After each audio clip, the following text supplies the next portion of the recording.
नमस्कार, न्यूज 21 देख रहे हैं आप और मैं हूं आपके साथ अखिल। बुलेटिन की शुरुआत करेंगे बालोतरा से। कल्याणपुर पंचायत समिति के वार्ड संख्या 10 में आज उपचुनाव हो रहा है।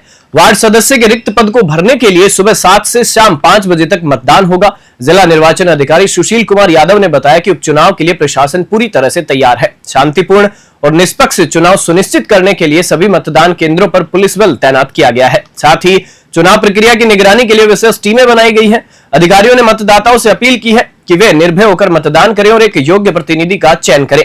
मतदान केंद्रों पर सभी व्यवस्थाएं सुचारू रूप से सुनिश्चित कर दी गई है। बालोतरा से गौतम प्रजापति की रिपोर्ट। कोतवाली थाना क्षेत्र के पुराना शहर मोहल्ले में बकरीद के दिन खाना बनाते समय गैस सिलेंडर में ब्लास्ट हो गया। धमाका इतना तेज था कि मकान की छत उड़ गई और आग से पूरा घरेलू सामान और स्कूटी जलकर राख हो गई। पीड़ित जफर ने बताया कि खाना बनाते वक्त सिलेंडर पाइप में लीकेज से आग लगी। सभी लोग समय रहते बाहर निकल गए, लेकिन थोड़ी देर में ही सिलेंडर फट गया।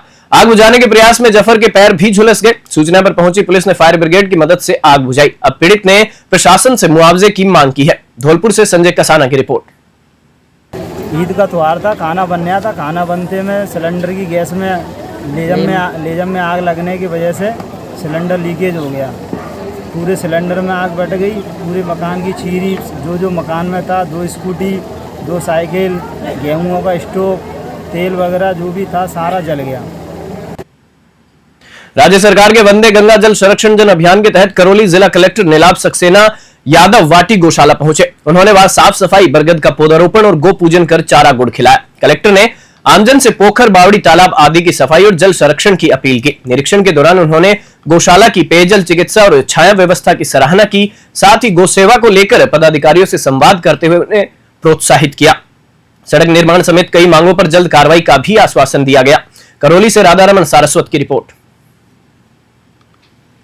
धौलपुर पुलिस ने अवैध हथियार रखने वाले एक युवक को गिरफ्तार किया है। एसपी सुमित मेहरा के निर्देश पर चलाए जा रहे अभियान के तहत मनिया थानाधिकारी रामनरेश मीणा को सूचना मिली कि कोटपुरा गांव में एक युवक हथियार लेकर घूम रहा है। पुलिस टीम मौके पर पहुंची तो आरोपी भागने की कोशिश करने लगा, लेकिन उसे तुरंत पकड़ लिया गया। पूछताछ में उसकी पहचान खोनू पुत्र रामेश्वर निवासी कोटपुरा के रूप में हुई है। तलाशी में उसके पास से 315 बोर का देसी कट्टा बरामद हुआ है। पुलिस ने हथियार जब्त कर आरोपी के खिलाफ आर्म्स एक्ट में मामला दर्ज कर जांच शुरू कर दी है। धौलपुर से संजय कसाना की रिपोर्ट।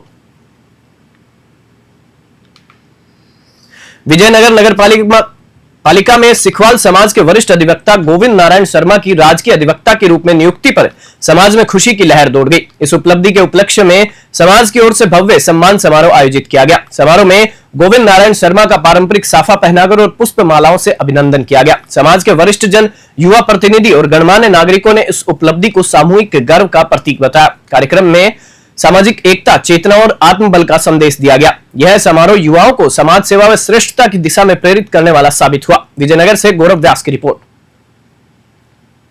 आज ब्राह्मण समाज, सिखवाल ब्राह्मण समाज और सारस्वत ब्राह्मण समाज के सभी सम्मानित बंधुओं द्वारा राज्य सरकार द्वारा मुझे नगरपालिका विजयनगर में विधि सलाहकार नियुक्त किया गया। उसके लिए जो सम्मान किया मेरा, उसके लिए मैं उनका बहुत तहे दिल से आभार व्यक्त करता हूँ। और समाज का जो भी काम होगा नगरपालिका से संबंधित, उसमें जो भी मेरी तरफ से सहयोग होगा वो मैं पूरा करने के लिए तत्पर हूँ।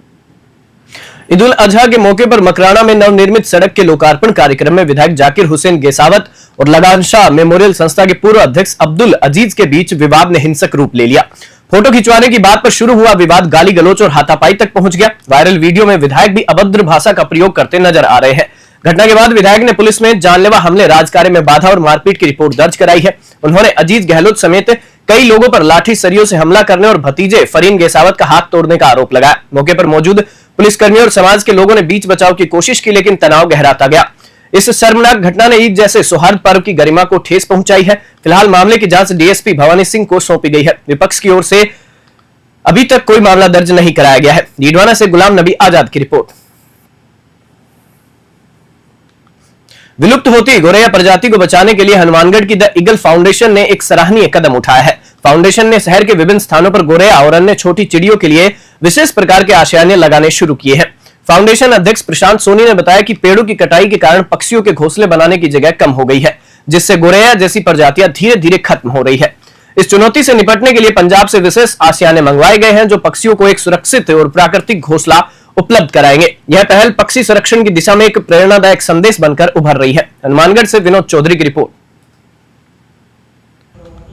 पर्यावरण और प्रकृति को बचाने की दिशा में द ईगल फाउंडेशन द्वारा एक नई पहल शुरू की गई है, जिसके तहत नन्ही चिड़िया जिसे हम गोरैया बोलते हैं उनको बचाने के उद्देश्य से हमने विशेष प्रकार के आशियाने तैयार करवाए हैं। जैसा कि आपको पता है कि दिन प्रतिदिन काफ़ी पेड़ भी काटे जा रहे हैं, जिसके कारण गर्मी भी बहुत बढ़ रही है और पक्षियों के रहने के घोंसले भी नष्ट हो चुके हैं। तो इस हेतु हमने पंजाब से यह आशियाने तैयार करवाए हैं, जिससे नन्ही चिड़िया उन घरों में रह सकेगी और हमारी जो आने वाली पीढ़ी है वह इस प्रजाति को देख सकेगी। अगर ये पेड़ ऐसे ही कटते रहे और अगर पक्षियों को ना बचाया गया तो ये सिर्फ एक इतिहास के पन्ने में रह जाएंगे। इसलिए हमने यह निर्णय लिया है कि यह विशेष प्रकार के घोंसले अलग अलग सरकारी विभागों, स्कूलों आदि में लगाए जाएंगे। धन्यवाद। हनुमानगढ़ में नशा मुक्त समाज की पहल को बढ़ावा देने के लिए राजीव गांधी स्टेडियम में मानस नशा मुक्त अभियान के तहत नवनिर्मित टेनिस कोर्ट का उद्घाटन जिला कलेक्टर कानाराम ने किया। मुख्यमंत्री नवाचार निधि से 45.55 लाख रुपए की लागत से बने इस अत्याधुनिक कोर्ट पर मानस खेलों के 8वें संस्करण की जिला स्तरीय प्रतियोगिता भी आयोजित की गई, जिसमें 45 खिलाड़ियों ने भाग लिया। मुख्य अतिथि किसान आयोग अध्यक्ष CR चौधरी ने इसे खेलों के माध्यम से नशा मुक्त भारत की दिशा में एक सशक्त कदम बताया। प्रतियोगिता में 3 आयु वर्गों के खिलाड़ियों को नगद पुरस्कार और मोमेंटो देकर सम्मानित किया गया। यह अभियान अब तक 16,000 से अधिक युवाओं को जोड़ चुका है, जो हनुमानगढ़ को प्रेरणा स्रोत बना रहा है। हनुमानगढ़ से विनोद चौधरी की रिपोर्ट। राजस्थान सरकार के वंदे गंगा जल संरक्षण जन अभियान के तहत टोंक जिला मुख्यालय पर प्रभात फेरी, जन जागरूकता रैली, श्रमदान और पौधारोपण का आयोजन कर जल और पर्यावरण संरक्षण का संकल्प लिया गया। भाजपा जिलाध्यक्ष चंद्रवीर सिंह चौहान ने कार्यक्रम को संबोधित करते हुए कहा कि जन सहभागिता से ही जल संरक्षण सफल होगा और राजस्थान को हरित राज्य के रूप में स्थापित किया जा सकेगा। उन्होंने पारंपरिक जल स्रोतों के संरक्षण, वृक्षारोपण और प्लास्टिक से दूरी बनाए रखने की अपील की। इस अभियान में जिला प्रमुख सरोज बंसल, ADM रामरतन सोकरिया, जिला परिषद CEO परशुराम धानका समेत कई प्रशासनिक अधिकारी, जनप्रतिनिधि, भाजपा पदाधिकारी, कार्यकर्ता और नागरिक शामिल हुए। टोंक से ब्रिजेश परिडवाल की रिपोर्ट। किसान महापंचायत की मजबूती और किसानों की समस्याओं के समाधान के लिए जयपुर के किसान भवन लालकोठी में 2 दिवसीय प्रदेश स्तरीय बैठक व कार्यशाला का आयोजन किया गया। इस कार्यक्रम में निवाई ब्लॉक अध्यक्ष दशरथ सिंह चौहान ने बताया कि कार्यक्रम का शुभारंभ राष्ट्रीय अध्यक्ष रामपाल जाट द्वारा द्वीप प्रज्वलित कर किया गया। उन्होंने किसानों को महापंचायत से जुड़ने के कारणों और अपने अनुभव साझा करने के लिए प्रोत्साहित किया। कार्यशाला में संगठन के स्तंभों, आत्मरचनात्मक संगठन की संरचना, ग्राम पंचायत से लेकर प्रदेश अध्यक्ष तक की जिम्मेदारियों पर विस्तार से चर्चा हुई। साथ ही न्यूनतम समर्थन मूल्य पर खरीद की गारंटी, प्रधानमंत्री अन्नदाता संरक्षण अभियान, मोटे अनाजों की खरीद नीति जैसे महत्वपूर्ण विषयों पर भी किसानों को जागरूक किया गया। टोंक से ब्रिजेश परिडवाल की रिपोर्ट।